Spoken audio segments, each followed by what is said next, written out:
Nietzsche se considera el último discípulo e iniciado de Dionisos, que afirmaba que la vida es alegría y horror.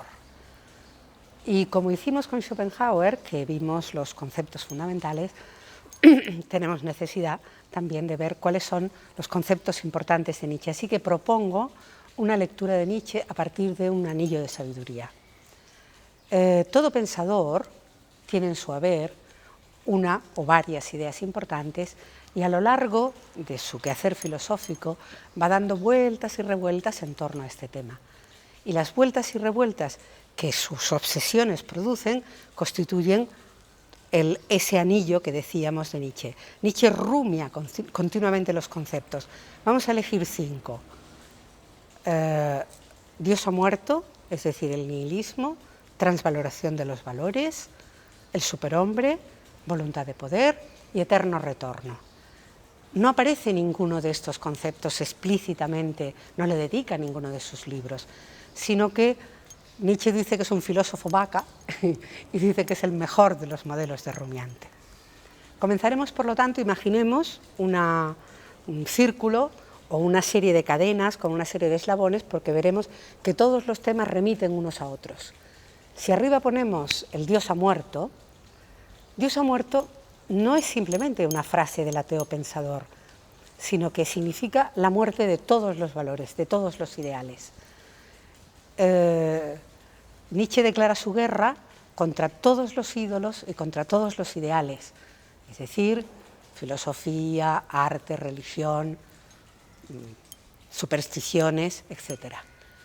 Pero con esa potencia suya de destrucción, se da cuenta de que el hombre no puede vivir sin valores. Y entonces pasaríamos al segundo elemento de la cadena, que sería la transvaloración. ¿Transvaloración de qué? De todo lo que hasta el momento se había considerado como negativo. Entonces él va a darle la vuelta. Por ejemplo, los valores cristianos de la humildad o de la resignación, Nietzsche le da la vuelta y dirá que son valores empobrecedores de la vida. Por lo tanto, en las virtudes o en las características que luego veremos que tendrá el superhombre, lo que resplandecerá será su orgullo frente a la humildad. Así que la transvaloración no significa un simple cambio de valores, sino el cambio en el elemento axiológico mismo. ¿Y qué es lo que Nietzsche reivindica? Pues fundamentalmente lo que habíamos dicho: la vida, el cuerpo, las pasiones, el deseo, el aquí y ahora. ¿Y quién es el encargado de hacer la transvaloración? El superhombre. Entonces pasamos al tercer elemento de la cadena. ¿Qué es el superhombre? El superhombre es aquel que es el capaz de hacer la gran afirmación, el sí quiero, frente al tú debes de los moralistas. Es el sí exaltado de los locos, los artistas, los sabios, y lo opone continuamente al tú debes que decíamos en los moralistas. El superhombre es los superhombres serán aquellos que serán capaces, frente a la época nihilista anterior y a la destrucción de valores, serán capaces de fijar el adónde y el para qué. Serán capaces de ensanchar los nuevos perímetros de la vida. Pero es una apuesta sin referentes, por el porvenir. Y por este nuevo camino se aventura, y ahí podríamos decir que plantea su tesis de la voluntad de poder. ¿Qué es la voluntad de poder? El cuarto elemento de la rueda. La voluntad de poder es, en primer lugar, voluntad de vida, voluntad de ser y perseverar en el ser y de ir más allá de él. Yo creo que la frase de Píndaro, llega a ser lo que eres, podría servirnos para ilustrar este concepto de voluntad de poder. Llega a ser lo que eres podría significar algo así como: escucha la voz interior de tu deseo y realízate. Voluntad de poder, como en el caso anterior decíamos que el concepto de voluntad en Schopenhauer no era exclusivamente la voluntad humana, en este caso también la voluntad de poder de Nietzsche es el constitutivo esencial de todo lo que hay. Podríamos decir que es la esencia del ser, aunque Nietzsche le resonaría en los oídos al utilizar este término esencia metafísico. Pero bueno, es lo que está presente en todo lo que hay. La voluntad de poder nos llevaría al último término de la rueda, que sería el eterno retorno. El eterno retorno es una formulación extraordinariamente enigmática y ha tenido cientos de interpretaciones. Me quedaré con una, en el sentido de, si lo formulamos diciendo, ¿y si, por si acaso, tuviéramos que volver una y mil veces a esta tierra, en eterno retorno, convendría que nuestra vida hubiera sido generosa? Y hay un texto en el Así hablaba Zaratustra que plantea algo así como: si un demonio te hablase en la oscuridad de la noche y te dijese, ¿querrías volver a esta tierra?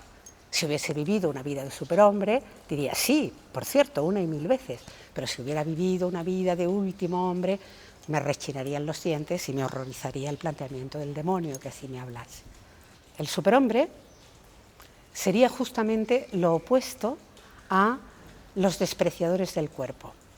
Hay un texto que nos ilustra extraordinariamente lo que decimos, también del Así hablaba Zaratustra, en el que, y que además lo enlazaremos justamente con el tema de la asceta de Schopenhauer, con la negación de la vida.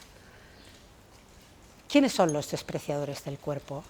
Plantea Nietzsche que el sí mismo, al que identifica con el cuerpo, el deseo del sí mismo sería ir más allá de sí, realizarse, lo que decíamos que era la aspiración de la voluntad de poder. Pero los despreciadores del cuerpo no son capaces de hacer justamente eso que anhela su voluntad. Niegan el cuerpo, niegan el deseo, niegan las pasiones.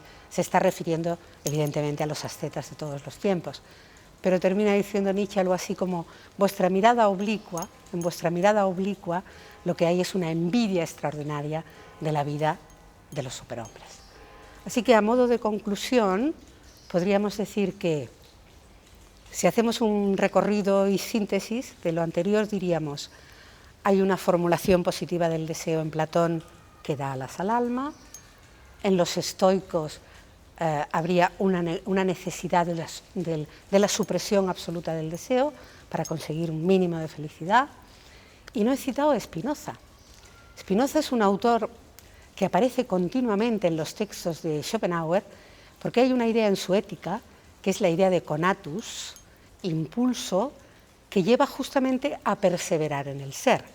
Esta idea de perseverar en el ser, voluntad de vida, por lo tanto, identifica el conatus, el deseo, lo identifica con la esencia. La influencia en Schopenhauer es obvia. Y, por supuesto, no sabemos si en Nietzsche sería a través de la lectura de Schopenhauer o directamente en la lectura de Spinoza.